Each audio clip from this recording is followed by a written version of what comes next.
చాలా విషయాలు సరదాగా తీసుకున్నారు.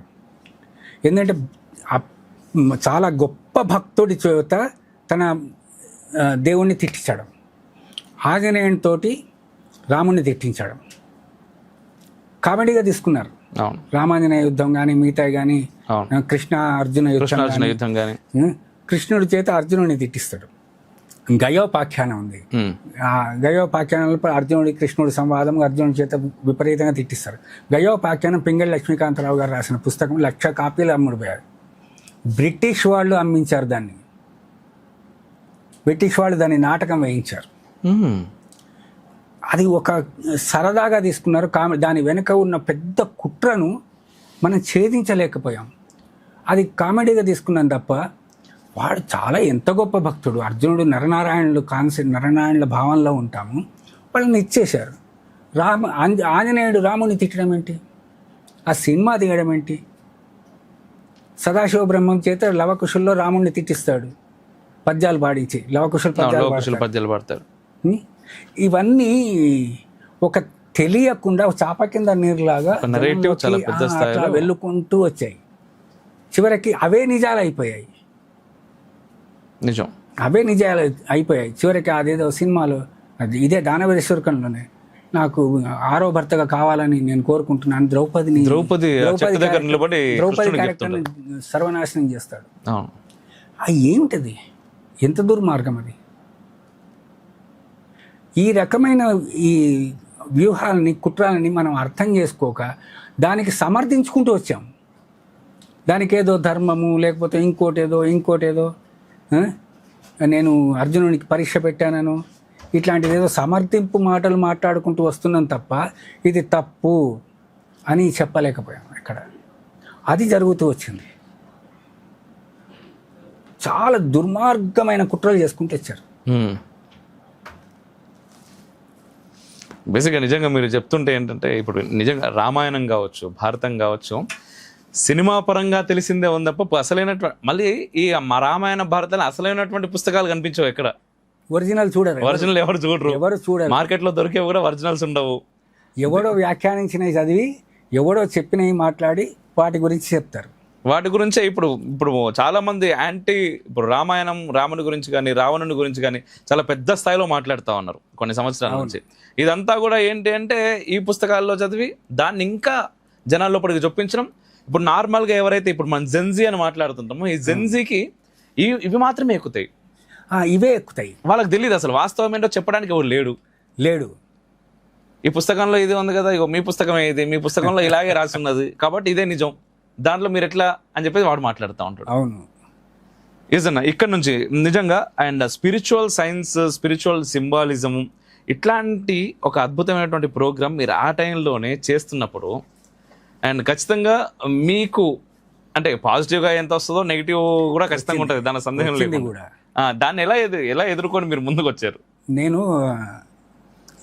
దీంట్లోనే సేతువు కట్టింది ఎవరు అని ఒకసారి చేశాను. రామసేతు నిర్మాణం మీద రాసుకుంటూ వచ్చాను. రామాయణంలో ఏం చెప్పామో అది రాసాం. దానికి ముందు ఒక ప్రోమో రిలీజ్ చేశాను. రాముడు సేతువు నిర్మించలేదు, సేతువు కట్టింది ఎవరు, రాముడు కట్టకుండా ఎవరు, ఈ టైప్లో ఏవో 4 వాక్యాలు రాసి మన ప్రోమో రాస్తాం కదా, ఆ టైప్లో ఏదో ప్రోమో రాసి పొద్దున్న రిలీజ్ చేసి పడేశాను. వెంటనే బజరంగ్ దళ్ వాళ్ళు వచ్చి గొడవ, పొద్దున్న నుంచి ఫోన్లు ఇదేంటి నువ్వేం రాశావని శైలేష్ రెడ్డి గారు నన్ను పిలిచి అడిగారు. అంటే దాంట్లో ఏమీ లేదు, వాడు కట్టినోడు అసలు పేరు పెట్టాం అంతే, ప్రోమోలో టీజింగ్ పెడతాం కదా. చివరికి మేము దాడి చేస్తామని చెప్పేసి వాళ్ళు ఖైరతాబాద్ పోలీస్ స్టేషన్లో పోలీసు వాళ్ళకి చెప్పి మేము వస్తున్నామంటే ఖైరతాబాద్ పోలీసులు వచ్చి కాపలా కాశారు ఛానల్. అయ్యో పెద్ద గొడవ దాని మీద. చివరికి వాళ్ళు ఫోన్ చేస్తే నన్ను మాట్లాడాలంటే నువ్వు ప్రోమో చూసి మాట్లాడవద్దు, మీకు హిందుత్వం మీద రామాయణం మీద మీకంటే 100 రెట్లు అభిమానం ఉన్నవాడిని, దాని గురించి తెలిసినవాడిని నేను, ముందు చూసినాక మాట్లాడండి అని చెప్పేసి అన్నాక సాయంత్రం ప్రోగ్రాం చూశాక మళ్ళీ వాళ్ళు ఫోన్ చేసి తప్పైందని చెప్పేసి క్షమాపణ చెప్పారు. ఈ రకమైనవి కూడా జరిగాయి, ఇట్లాంటివి జరుగుతున్నాయి. బాగా అప్లాజ్ వచ్చినటువంటి దీంట్లో రావణ రహస్యం రావణ రహస్యం. శ్రీలంకలో రావణుడి ఆనవాళ్ళు దొరికిన ప్రోగ్రామ్ ఏదైతే ఉందో శ్రీలంక టూరిజం వాళ్ళు ఒక రిలీజ్ చేశారు. అప్పుడు జీ వాళ్ళు హిందీలో కొద్దిగా ప్రోగ్రామ్ చేశారు. జీ వాళ్ళు లంకకు మన వాళ్ళని పంపించి రిపోర్టర్లను పంపించి అక్కడ కొంత విజువల్స్ సేకరించి పంపించారు.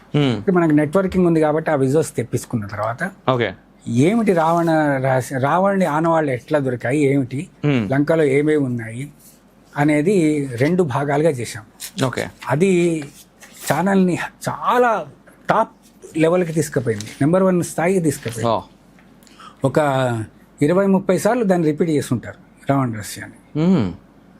దాన్ని కాపీని నేను నా బ్లాగ్లో పెట్టుకుంటే టెక్స్ట్ని అది క్రెడిట్స్ ఇవ్వకుండా ఫేస్బుక్లో ఒక 17-18 వేల షేర్లు అయ్యాయి.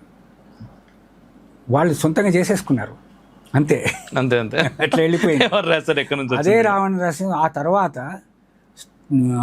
2-3 ఛానల్స్ కొద్దిగా తిప్పి మళ్ళీ అవే ప్రోగ్రాం తయారు చేసుకున్నాయి ఆ తరహాలు.